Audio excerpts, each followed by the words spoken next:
All right, good afternoon, everyone. I will be brief, although I'm not seeing it here, but I assume when I hit down, I'll see it. I'm just going to briefly go over the options that we have right now at MD Anderson. So we have several clinical trials right now at MD Anderson, several that are open and ongoing and a few others in the pike. None of these are placebo-controlled trials, but I think Dr. Sato's point is very sensitive and important.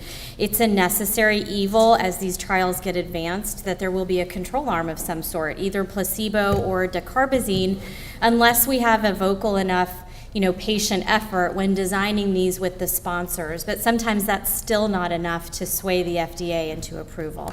They want to see that it's better than whatever the current state is, and the current state right now is nothing.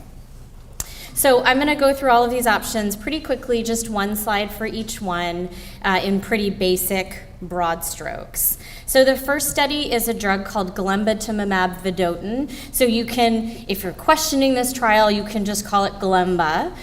This is a chemotherapy trial, but it's a specific type of chemotherapy. It's what we call an antibody-drug conjugate. So the chemotherapy is directed to a specific protein that exists on cancer cells. It's not chemotherapy that just starts unloading directly through the body. So because of that, though, you cannot have had prior chemotherapy, and this includes chemoembolization to the liver. This is an intravenous infusion every 3 weeks, and the first time we take a look to see if it's working is at 6 weeks. So a pretty short time on trial before we can start to see if it's working. So antibody-drug conjugates, and Glemba in particular, work like this. So the tumor cell has a protein, as you saw on Dr. Stecker's slide. So the protein here is this Pac-Man looking molecule called GPNMB. And the antibody-drug conjugate Glemba specifically has to bind to that GPNMB. Once it's bound, Pac-Man eats it up and actually doesn't chew it up, but brings it inside the tumor cell.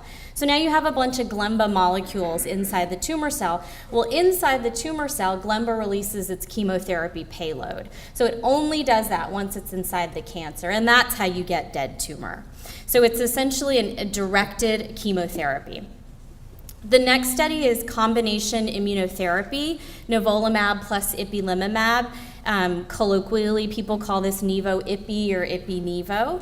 This does not allow you to have had prior Ipilimumab or double checkpoint is what that's supposed to say. So you can't have had Nivo or other PD-1 therapies. It's an intravenous combination of the two drugs every 3 weeks for 4 doses. But after that, you go on to maintenance, and that's just the Nivo alone every other week. The first assessment to see how someone's doing on this trial is at 12 weeks. So that's 3 months on study, and we take a look to see if it's working. In general, immune therapies don't work immediately. Nothing in the body starts to die with one infusion, so you need several months. And in melanoma trials, it's on average 12 weeks before you start to see a response. We have another immunotherapy trial using engineered T cells. So we take your T cells out of the body through your blood if you express the immune system type HLA-A02. If you express that type of immune system, it's a blood test. We take your T cells out, and then we test your tumor to see if it expresses a protein called MART-1. MART-1 is the melanoma antigen that reacts to T cells. That's what that stands for.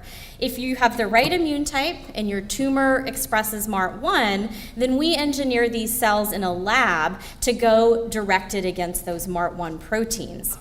It requires low-dose chemotherapy to eradicate your existing immune system, and then you get an intravenous administration of these T cells, and then you're in Houston every day for 2 weeks daily, getting growth factor to keep these T cells alive. And the first assessment for this, again, because it's immunotherapy, is 3 months on study. We have a BET inhibitor study different from the one Dr. Sato was working on. This is considered targeted therapy, so this is an oral pill that targets this pathway known as the bromodomain extraterminal pathway. So this oral therapy this clinical trial in particular is not run in melanoma, and so if you come to MD Anderson for this type of trial, you actually need a referral or an appointment with our phase 1 department. It's a first-in-man study similar to the other BET inhibitor, where you take the oral drug every day, and after 2 months on study, 8 weeks, they'll see how your cancer is doing. We have another study called PV10, Intrahepatic PV10. This is a chemoablatant. PV10 is a derivative of a natural compound called rose bengal. So it's a beautiful fuchsia-colored type of skin and tumor irritant. And as soon as it gets injected, it starts to cause local destruction of either normal tissue or of a tumor. So this is a local injection of a rose bengal derivative, this chemoablatant. This is being injected directly through the skin, so percutaneously into a liver tumor. So you go to the interventional radiology suite, have the tumor imaged in real time, and then they'll put the needle in and inject this. You can actually get some pink discoloration afterwards. When we did this for skin melanoma, the tumors would turn this beautiful fuchsia, hot pink color. It was beautiful to us. And it lasts for a few weeks like that. When we do it into the liver, there is some potential that you'll be peeing fuchsia, urine for a while, and you can actually have a little pinkening of your skin. You're extremely sensitive in the sun when on this treatment. So this is, we're planning to enroll about 15 patients in this, and after you can only have one liver lesion injected, because the thought is here, as it starts to destroy, your immune system will get magnetized in to see that there's a cancer that they couldn't see before, and if it comes to the liver, it could have bystander effect on other tumors. So you get one injection, 28 days later, we see how you're doing, and we take a biopsy, and at that time, if you have other liver tumors, it's possible to re-enroll and get another tumor treated.